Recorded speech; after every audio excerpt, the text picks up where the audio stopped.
أما بعد فأعوذ بالله من الشيطان الرجيم بسم الله الرحمن الرحيم۔ تو سورہ فاتحہ شریف کے فاتحہ کے معنی ہے کھولنے والی اور شروع کرنے والی، یعنی رحمت اور حکمت کے خزانوں کو کھولنے والی۔ فاتحہ کے ایک معنی ابتدا کرنے والی کے بھی ہیں۔ یہ سورت قرآن مجید فرقان حمید کی پہلی سورت ہے۔ اسی سورہ سے قرآن مجید فرقان حمید کا آغاز ہوا ہے، جیسا کہ ہم سب جانتے ہیں۔ اور اس سورہ مبارکہ کی یہ خصوصیت بھی ہے کہ اس سورہ مبارکہ کا نام ہمارے آقا و مولا حضور سید العالمین محمد رسول اللہ صلی اللہ تعالیٰ علیہ وآلہ وسلم نے خود تجویز فرمایا۔ یہی وجہ ہے کہ ہم دیکھتے ہیں کہ سورہ فاتحہ جو ہے اپنے اسم کے حوالے سے بہت زیادہ مشہور ہے، یعنی ہر ایک کی زبان پر سورہ فاتحہ کا لفظ رہتا ہے۔ اس کے مفسرین نے بہت سارے نام بیان کیے ہیں، یعنی 20 سے زیادہ سورہ فاتحہ شریف کے نام ہیں۔ ان میں سے 20 سے زیادہ نام ہیں، ان میں سے میں آپ کے سامنے عرض کر دیتا ہوں۔ ایک نام تو یہی ہے جو بہت مشہور، جیسا کہ عرض کیا فاتحہ۔ اسی طرح سے اس سورت کو فاتحۃ الکتاب بھی کہا جاتا ہے، ام القرآن بھی، سورۃ الکنز، سورہ واقعہ، سورہ کافیہ، سورہ شافیہ، سورہ شفا، سبع مثانی، سورہ نور، سورہ رقیہ، سورۃ الحمد، سورہ دعا، سورہ تعلیم المسئلہ، سورہ مناجات، سورہ تفویض، سورہ سوال، سورہ ام الکتاب، سورہ فاتحۃ الکتاب، سورہ صلاۃ۔ یہ 20 نام میں نے آپ کے سامنے عرض کیے۔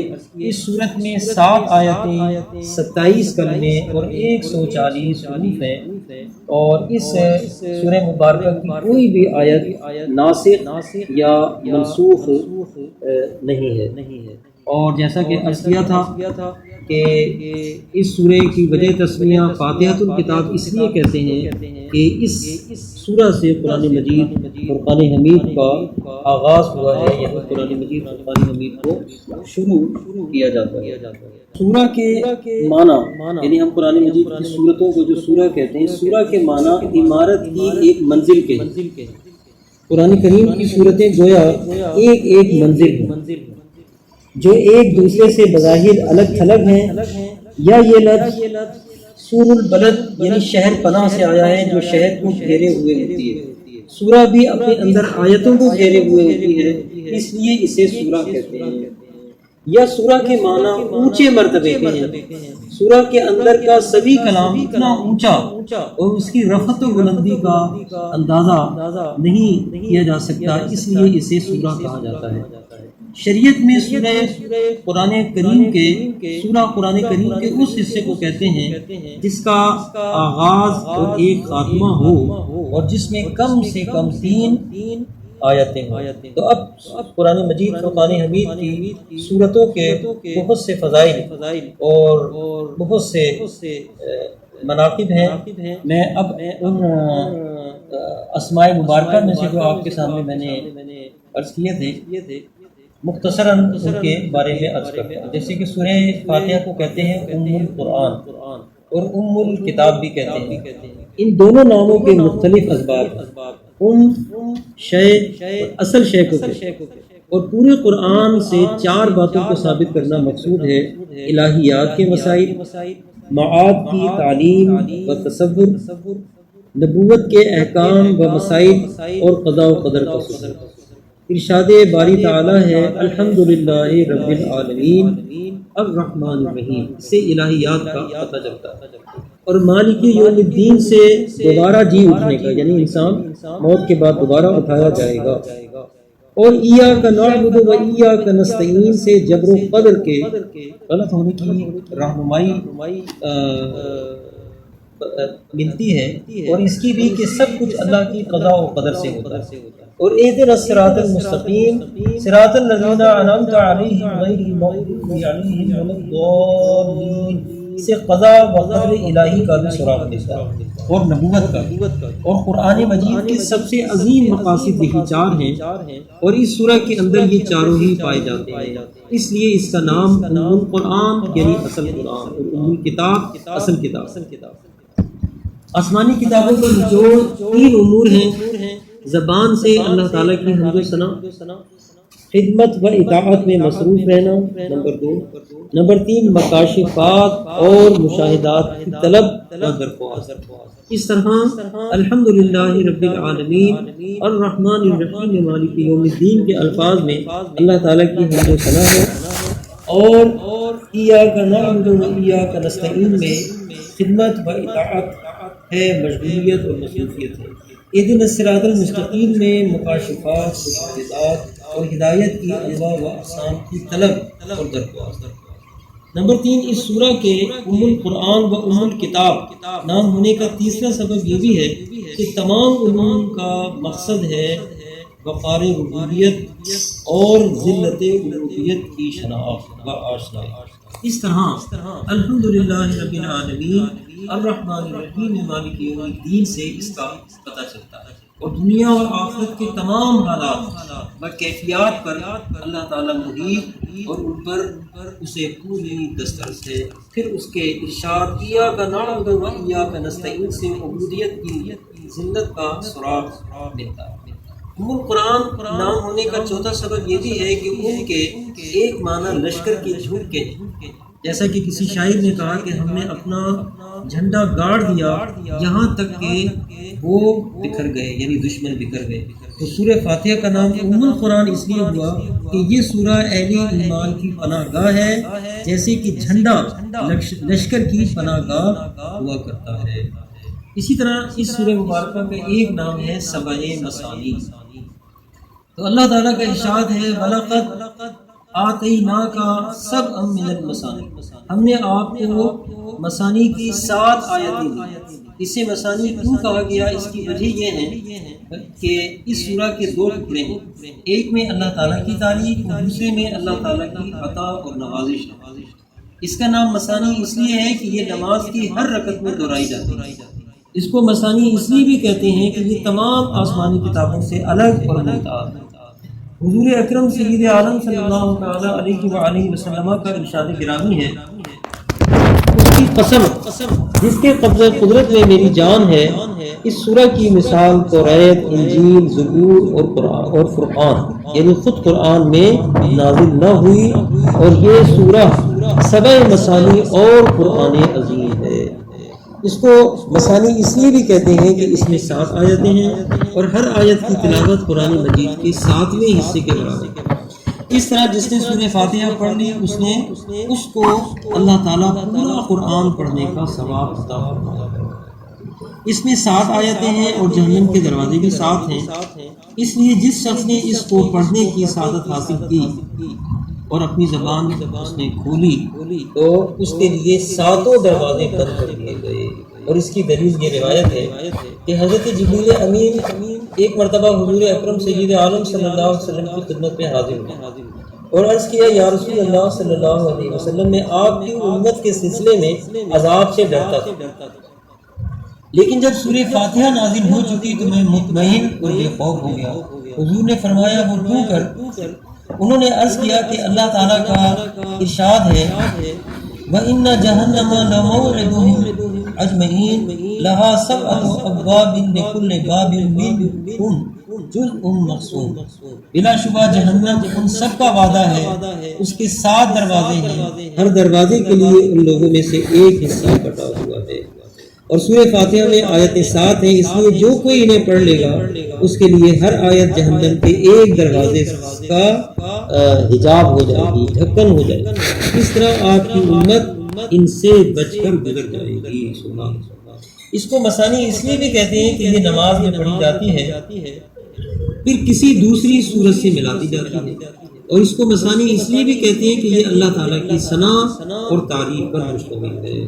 سورہ فاتحہ کے مثانی نام ہونے کی 8ویں وجہ یہ ہے کہ اسے اللہ تعالیٰ نے 2 بار نازل فرمایا ہے، یعنی کہا جاتا ہے کہ جب حضور صلی اللہ علیہ وسلم مکہ معظمہ میں تھے تو یہ وہاں نازل ہوئی، اور پھر جب آپ مدینہ شریف ہجرت فرما کے تشریف لے گئے تو یہ وہاں بھی نازل کی گئی۔ قرآن عظیم ہے، ایک حدیث میں اس کا نام قرآن عظیم بھی ہے، حضور نے سورہ فاتحہ کو قرآن عظیم بھی فرمایا۔ اس کی وجہ مسند امام احمد کی یہ روایت ہے کہ حضرت ابو ہریرہ رضی اللہ تعالیٰ عنہ سے مروی ہے کہ ہمارے نبی صلی اللہ تعالیٰ علیہ وسلم نے فرمایا سورہ فاتحہ ام القرآن ہے، یعنی قرآن کی اصل ہے، سبع مثانی اور قرآن عظیم ہے۔ اللہ اکبر۔ اسی طرح سے سورہ کے کچھ نام ہم آگے چل کے بھی میں تفصیل سے عرض کروں گا۔ اسی طرح سے ایک نام اس کا کنز بھی ہے، اور کنز خزانے کو کہتے ہیں۔ تو اس کو کنز اس لیے کہا جاتا ہے کہ یہ سورہ علوم و معارف اور رموز و اسرار کا ہے، یا اس لیے کہ یہ کنز عرش یعنی خزانہ عرش سے نازل کی گئی ہے۔ تو ہمیں چاہیے کہ سورہ فاتحہ کثرت سے تلاوت کیا کریں۔ اس کا ایک نام راقیہ بھی ہے، جس سے شفا کے لیے پھونکا جاتا ہے، کیونکہ اس سے سورہ فاتحہ شریف پڑھ کر کسی پہ دم کر دیا جاتا ہے، خون دیا جاتا ہے۔ اور اس کی روایت یہ ہے کہ حضرت ابو سعید خدری رضی اللہ تعالیٰ عنہ نے بیان فرمایا کہ ہم نے ایک سفر میں ایک جگہ پڑاؤ کیا تو ہمارے پاس ایک لڑکی آئی اور اس نے کہا کہ ہمارے قبیلے کے سردار کو سانپ نے ڈس دیا، آپ میں کوئی جھاڑ پھونک جانتا ہے؟ چنانچہ ہم میں سے ایک شخص گیا اور سورہ فاتحہ پڑھ کر اسے پھونکی اور وہ ٹھیک ہو گیا۔ اس کا ایک نام سورہ مناجات بھی ہے، اس لیے کہ بندہ اس کے ذریعے اپنے رب سے مناجات کرتا ہے، عرض کرتا ہے۔ اور اس کا ایک نام سورہ تفویض یا تفویض بھی ہے۔ تفویض کے معنی ہے سپرد کر دے۔ بندہ مومن جب یہ کہتا ہے اس کی تلاوت کے دوران ایاک نعبد و ایاک نستعین، تو گویا وہ اپنی ذات کو اپنے خالق کے حوالے کر دیتا ہے، اس لیے اسے سورہ تفویض بھی کہا گیا ہے۔ اس کا ایک نام سورہ نور بھی ہے، یہ سورت جو ہے سر چشمہ نور و ہدایت ہے، اس لیے اسے سورہ نور بھی کہتے ہیں۔ اسی طرح اس کی فضائل میں سے ایک اور حدیث حضرت ابو سعید بن معلا رضی اللہ تعالیٰ عنہ سے ہے، بڑی جلیل صحابی ہیں، وہ بیان کرتے ہیں کہ میں مسجد میں نماز پڑھ رہا تھا، نبی کریم صلی اللہ تعالیٰ علیہ وسلم نے مجھے آواز دی، میں نے جواب نہ دیا، اور پھر نماز پوری کرنے کے بعد آپ کی خدمت پہ حاضر ہوا، یعنی جلدی جلدی نماز پڑھی اور حضور کی بارگاہ میں حاضر، پتہ چل گیا تھا کہ حضور نے مجھے آواز دی، اور جب پہنچے تو معذرت کی کہ حضور میں نماز میں مشغول تھا، یا رسول اللہ صلی اللہ علیہ وسلم میں نماز میں مشغول تھا۔ حضور صلی اللہ علیہ وسلم نے ارشاد فرمایا کہ کیا اللہ تعالیٰ کا یہ فرمان تمہیں نہیں معلوم کہ رب کریم نے قرآن مجید میں فرمایا استجیبوا للہ وللرسول اذا دعاکم، جب تمہیں اللہ و رسول بلائیں تو حاضر ہو جاؤ اور اطاعت کرو۔ پھر حضور نے فرمایا اس سے پہلے کہ تم مسجد سے نکل سکو کیا تمہیں میں قرآن کی سب سے عظیم سورہ نہ بتا دوں؟ پھر حضور نے فرماتے ہیں صحابی کہ میرا ہاتھ پکڑا، جب ہم نے مسجد سے نکلنا چاہا میں نے عرض کیا یا رسول اللہ صلی اللہ علیہ وسلم آپ نے فرمایا تھا کہ تمہیں قرآن کی سب سے عظیم سورہ بتاؤں گا۔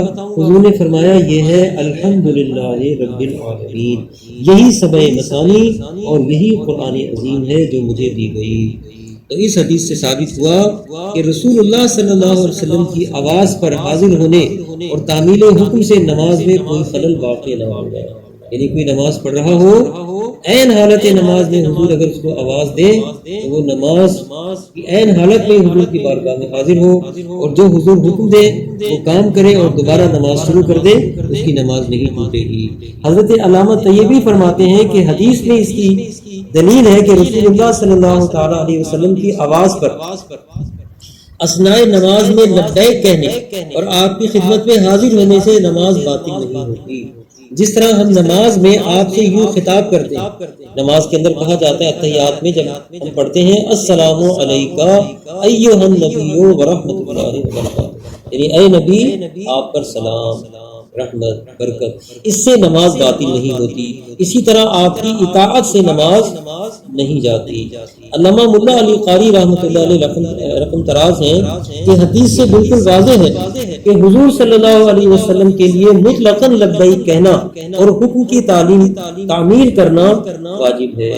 تو اس حدیث میں سورہ فاتحہ کو سب سے عظیم سورہ کہا گیا، اس کی توضیح اس سے پہلے گزر چکی، اور آگے فرمایا گیا کہ یہی سبع مثانی ہے۔ اس کی تشریح بھی اسماء سورہ فاتحہ کے ذیل میں انشاءاللہ تعالی مزید آئے گی۔ پھر حضور نے فرمایا کہ یہی قرآن عظیم ہے۔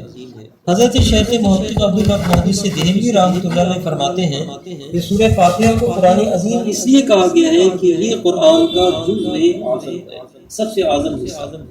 صاف لفظوں میں یہ بھی معلوم ہوا کہ بسم اللہ سورہ فاتحہ کا جزء نہیں، کیونکہ حدیث پاک کا آغاز الحمدللہ سے کیا گیا ہے۔ حدیث کا خلاصہ یہ ہے کہ سورہ فاتحہ قرآن عظیم کی سب سے عظیم سورہ ہے۔ ایک دوسری روایت میں ہے کہ حضرت ابو ہریرہ رضی اللہ تعالیٰ عنہ بیان فرماتے ہیں کہ رسول اللہ صلی اللہ علیہ وسلم حضرت ابی بن کعب کے پاس تشریف لے گئے اور فرمایا کہ اے ابی، اس وقت حضرت ابی جو تھے وہ نماز میں مشغول تھے اور حضور کو جواب نہ دیا اور نماز نہ تو نماز ہلکی کی یعنی جلدی پڑھی اور حضور کی خدمت پہ حاضر ہو کے سلام عرض کیا۔ حضور نے جواب مرحمت فرمانے کے بعد پوچھا، میں نے تمہیں آواز دی اور تم نے تعمیل حکم نہیں کی؟ حضرت ابی نے معذرت کے ساتھ عرض کی، یا رسول اللہ میں نماز میں تھا۔ تو حضور نے انہیں بھی اس وقت فرمایا کہ تمہارے پیش نظر یہ آیت کریمہ نہیں کہ اللہ تعالیٰ نے فرمایا استجیبوا للہ وللرسول اذا دعاکم لما یحییکم، اللہ اور اس کے رسول کے بلانے پر حاضر ہو جاؤ جب رسول تمہیں اس چیز کے لیے بلائیں جو تمہیں زندگی بخشے گی۔ انہوں نے کہا ہاں ضرور یہ آیت کریمہ میرے علم میں تھی، اب انشاءاللہ ایسا نہ کروں گا، یعنی آئندہ جب بھی آپ بلائیں گے میں حاضر ہو جاؤں گا اور میں نماز ہی میں کیوں نہ رہوں۔ حضور نے فرمایا کیا تمہیں یہ پسند نہیں کہ تمہیں ایک ایسی سورہ بتاؤں جس کی طرح نہ توریت میں نازل ہوئی، نہ انجیل میں، نہ زبور میں اور نہ ہی فرقان میں، یعنی نہ قرآن میں۔ حضرت ابی نے عرض کی کہ کیوں نہیں یا رسول اللہ صلی اللہ علیہ وسلم؟ حضور نے فرمایا تم نماز کیسے پڑھتے ہو؟ انہوں نے عرض کی سورہ فاتحہ پڑھی۔ رسول اللہ صلی اللہ علیہ وآلہ وسلم نے فرمایا اس ذات کی قسم جس کے قبض قدرت میں میری جان ہے، اللہ تعالیٰ نے توریت، انجیل، زبور اور فرقان یعنی قرآن میں اس جیسی کوئی سورہ نازل نہیں فرمائی۔ اس میں مثانی کی 7 آیتیں ہیں اور یہ سورہ قرآن عظیم ہے جو مجھے دی گئی۔ اسی طرح حضرت جابر رضی اللہ تعالیٰ عنہ سے حضور صلی اللہ علیہ وآلہ وسلم نے فرمایا، اے جابر کیا میں تجھے قرآن میں نازل شدہ سب سے اچھی سورہ نہ بتا دوں؟ یہ سورہ فاتحہ ہے اور یہ ہر مرض کے لیے شفا ہے۔ حضرت علی رضی اللہ تعالیٰ عنہ سے روایت ہے، ان سے سورہ فاتحہ کے بارے میں پوچھا گیا تو آپ نے فرمایا، یعنی حضرت علی رضی اللہ تعالیٰ عنہ نے، کہ مجھ سے اللہ کے نبی صلی اللہ علیہ وسلم نے بیان فرمایا سورہ فاتحہ خزانہ عرش کے نیچے سے نازل ہوئی ہے۔ اسی طرح ایک بڑے جلیل صحابی ہیں حضرت حذیفہ بن یمان رضی اللہ تعالیٰ، وہ روایت کرتے ہیں کہ نبی صلی اللہ علیہ وسلم نے فرمایا اللہ تعالیٰ قوم کے اوپر یقینی اور قطعی طور سے عذاب بھیجنے والا ہوتا ہے کہ اتنے میں اس قوم کا کوئی بچہ کسی مکتب میں الحمدللہ رب العالمین پڑھ دیتا تو اس کی وجہ سے ان کے اوپر سے اللہ تعالیٰ 40 سال کے لیے عذاب ڈال دیتا ہے۔ تو غور فرمائیں کہ بڑی بڑی مصیبتوں میں سورہ فاتحہ کی تلاوت کی جائے تو پریشانی مصیبتیں ٹل جاتی ہیں۔ اور بعض بزرگوں نے فرمایا، حضرت خواجہ معین چشتی اجمیری سنجری رضی اللہ تعالیٰ عنہ کا بھی ارشاد ہے کہ کسی بھی مشکل اور پریشانی میں سورہ فاتحہ شریف کی تلاوت اس طرح کی جائے کہ بسم اللہ الرحمن الرحیم کی میم کو الحمد کی لام سے ملا کر پڑھو، یعنی بسم اللہ الرحمن الرحیم للحمدللہ رب العالمین، اس کی تلاوت کرتے رہو تو ہر مشکل حل ہو جائے گی۔ حضرت ابو ہریرہ رضی اللہ تعالیٰ عنہ نے رسول اللہ صلی اللہ علیہ وسلم سے سنا کہ اللہ تعالیٰ کا ارشاد ہے کہ میں نے سورہ فاتحہ اپنے اور اپنے بندے کے درمیان نصف تقسیم کر دی، میرا بندہ جو مانگے گا وہ اس کے لیے ہوگا۔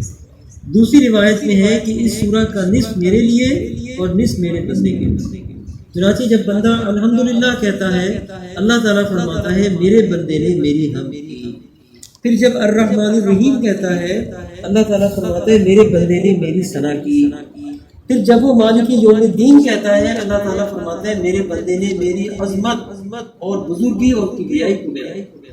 پھر جب وہ ایاک نعبد و ایاک نستعین کہتا ہے اللہ تعالیٰ فرماتا ہے یہ میرے اور میرے بندے کے درمیان نصف ہے۔ عبادت خدا تعالیٰ کی اور استعانت اور طلب مدد جو ہے وہ بندے کا مطلب اور اس کا مقصود ہے۔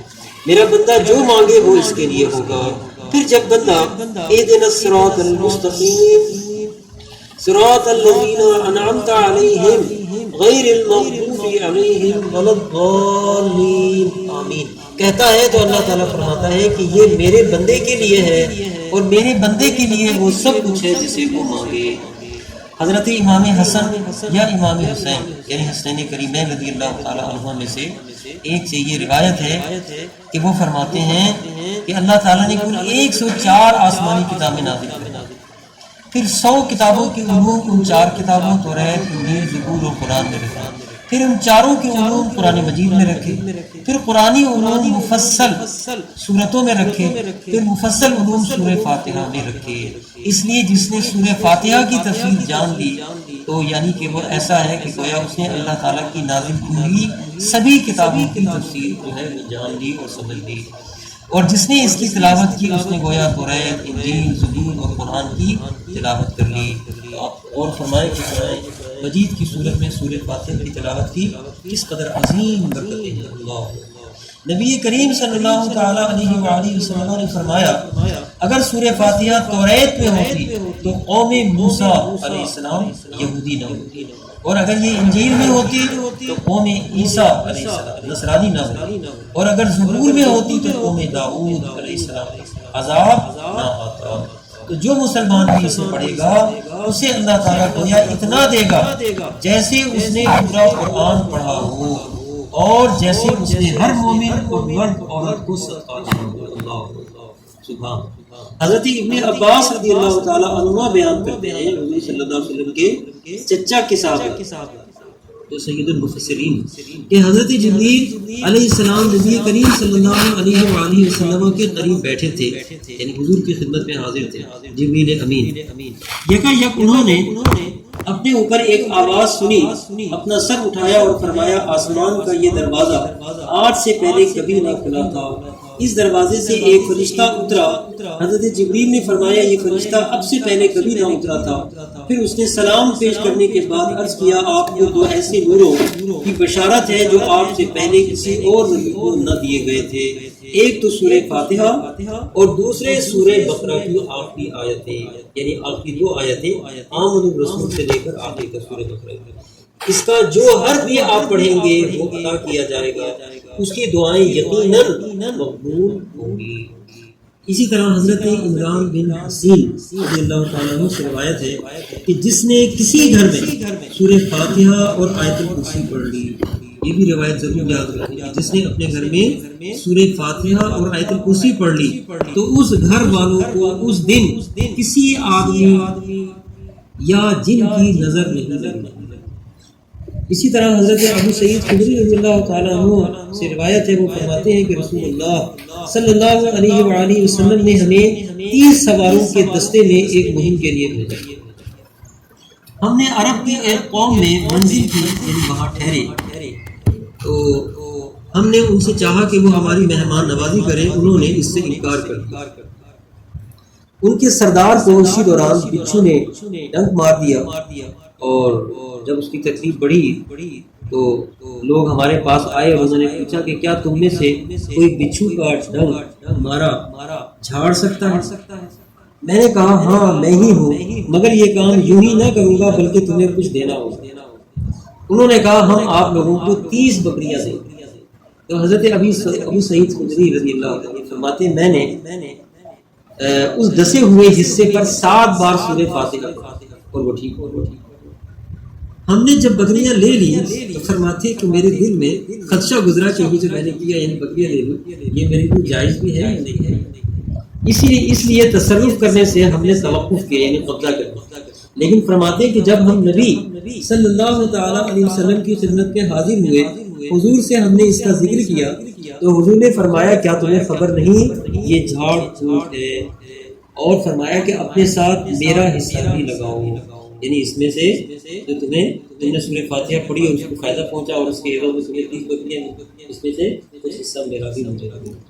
اس سے واضح ہو گیا کہ سورہ فاتحہ بچھو کے ڈنک مارنے کا بھی علاج ہے، اور یہ بھی کہ قرآن پاک کے ذریعے جھاڑ پھوٹ صحابہ کی سنت ہے، اور پھر اس کا عوض لینا جو ہے وہ بھی جائز ہے، اس کا بھی جواز مل گیا۔ ساتھ ہی حضور صلی اللہ تعالیٰ علیہ وسلم نے اپنے لیے حصہ طلب کر کے جھاڑ پھونک کی اجرت لینے پر مہر تصدیق فرما دی۔ چنانچہ امام اعظم، امام شافعی، امام مالک وغیرہ ہم رضی اللہ تعالیٰ عنہ حضرات کے نزدیک جھاڑ پھونک کی اجرت لینی جو ہے یہ جائز ہے۔ بڑے جلیل صحابی ہیں حضرت انس رضی اللہ تعالیٰ عنہ، وہ روایت کرتے ہیں کہ حضور صلی اللہ علیہ وآلہ وسلم نے فرمایا جب تم نے سونے کے لیے اپنا پہلو بستر پر رکھا، یعنی جب تم بستر پر سونے کے لیے چلے جاؤ تو سورہ فاتحہ اور قل هو اللہ احد پڑھ لیا کرو، تو پھر موت کے علاوہ ہر چیز سے تمہیں امان مل جائے۔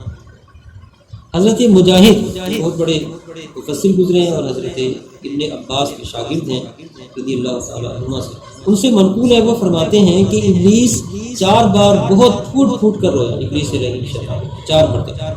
پہلی مرتبہ اس وقت جب سورہ فاتحہ نازل حضور کی امت کی، جب اور دوسری مرتبہ جب اس پر لعنت بھیجی، تیسری مرتبہ جب وہ زمین پر آیا، اور چوتھی مرتبہ جب اللہ تعالیٰ نے رسول اعظم حضور اکرم سید عالم صلی اللہ علیہ وسلم کی ولادت ہوئی، آپ دنیا آب و گل میں تشریف لائے اور آپ محفوظ ہوئے، ان چاروں موقعوں پر کے بہت بری طرح سے رویا، اور اس میں سے ایک وہ ہے جس پر ایک سورہ فاتحہ نازل ہوئی۔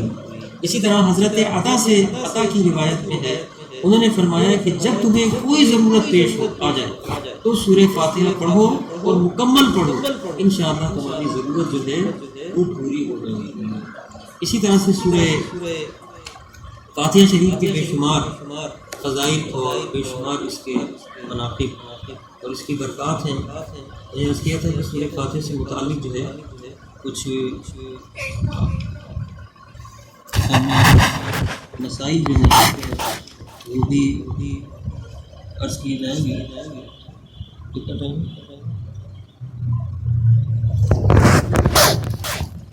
سورہ فاتحہ کی مسائل میں سے یہ بات ذہن میں رکھیں کہ ہر نماز میں سورت کا پڑھنا واجب ہے۔ فرض نماز میں تو اول 2 رکعتوں میں اور فرض کے علاوہ دیگر نمازوں میں ہر رکعت۔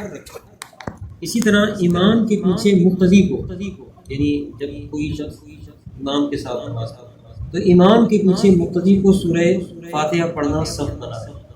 قرآن پاک فرماتا ہے کہ جب قرآن پڑھا جائے تو خاموش رہو اور کان لگا کر، اس لیے امام کے پیچھے ہم سورہ فاتحہ نہیں پڑھیں گے۔ لہٰذا جو شخص امام کے پیچھے سورہ فاتحہ پڑھتا ہے وہ اس آیت کریمہ کے خلاف کرتا ہے جو ہم نے ابھی عرض کی، جس میں فرمایا گیا کہ جب قرآن پڑھا جائے تو خاموش رہو اور سنو۔ اسی طرح حدیث شریف میں آیا کہ آپ نے فرمایا قراءۃ الامام لہ قراءۃ، کہ امام کا قرآن پڑھنا مقتدی کا پڑھنا، امام نے پڑھ لی تو مقتدی کو پڑھنے کی ضرورت نہیں ہے۔ اسی طرح تقریباً 80 جلیل القدر صحابہ کرام سے منقول ہے کہ وہ حضرات امام کے پیچھے سورہ فاتحہ کو پڑھنے سے منع فرمایا کرتے تھے۔ ان میں سے حضرت علی مرتضیٰ اور حضرت عبداللہ ابن مسعود رضی اللہ تعالیٰ عنہ اجمعین بھی ہیں۔ اس کی تفصیلات جو ہے حدیث کی کتابوں میں، صحابی شریف میں، شامی میں، صحیح بخاری میں، موطا امام محمد میں تفصیل کے ساتھ دیکھی جا سکتی ہے۔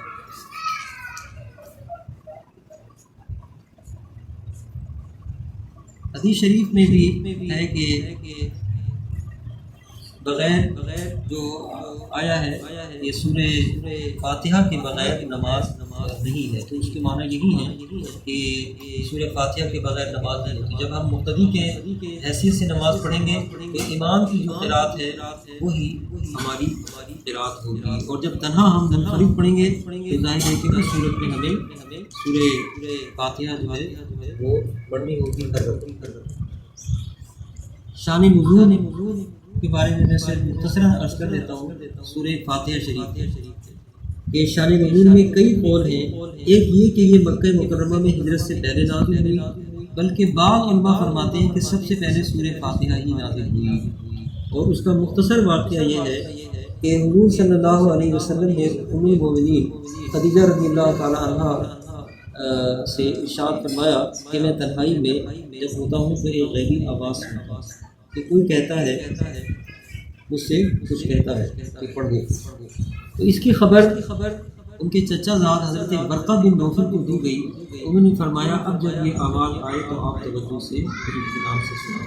چنانچہ پھر یہ ہوا کہ حضرت جبریل امین حاضر خدمت ہوئے اور عرض کیا کہ پڑھیے بسم اللہ الرحمن الرحیم الحمد للہ رب العالمین. تو اس روایت سے معلوم ہوا کہ سب سے پہلے فاتحہ نازل ہوئی، مگر دوسری روایات سے معلوم ہوتا ہے کہ سب سے پہلے سورہ اقرا نازل ہوئی ہے. اور دوسرا قول یہ ہے کہ یہ سورہ ہجرت کے بعد مدینہ منورہ میں اتری، لیکن اس پر اعتراض یہ ہے کہ نماز مکہ مکرمہ میں شب معراج میں فرض ہو چکی تھی اور نماز میں اس کا پڑھنا ضروری ہے. تو ظاہر ہے کہ یہ صورت مکہ معظمہ میں نازل ہوئی، اور یہ بھی کہا گیا ہے کہ یہ دونوں جگہ نازل ہوئی، مکہ معظمہ میں بھی اور مدینہ منورہ میں بھی یہ سورہ مبارکہ نازل ہوئی، 2 مرتبہ نازل ہوئی. اور اس کو سب مثانی اس لیے کہتے ہیں کہ اس میں 7 آیتیں ہیں اور یہ 2 دفعہ اتری، اور 2 بار اترنے میں حکمت یہ ہے کہ مسلمانوں کو اس کی شان اور عظمت کا پتہ لگ جائے اور حضور صلی اللہ علیہ وسلم کی عظمت کی معلوم ہو جائے، کیونکہ قرآن پاک کی آیتیں حقیقت میں حضور اکرم صلی اللہ تعالیٰ علیہ وآلہ وسلم کے لیے ربانی تحفہ ہے، اللہ کی طرف سے. اس سے معلوم ہوا کہ قرآن پاک کا اترنا محض حضور صلی اللہ علیہ وسلم کے علم کے لیے نہیں تھا، بلکہ اس میں اور بھی حکمتیں ہیں. تو رب کریم جل شانہ کے حضور میں دعا ہے کہ مولا کریم ہم سب کو قرآن مجید فرقان حمید کی برکات اور ثمرات عطا فرمائے، اور کثرت کے ساتھ ہمیں اور ہمارے بچوں کو سب کو قرآن مجید فرقان حمید کی تلاوت کی لیل و نہار میں عطا فرمائے.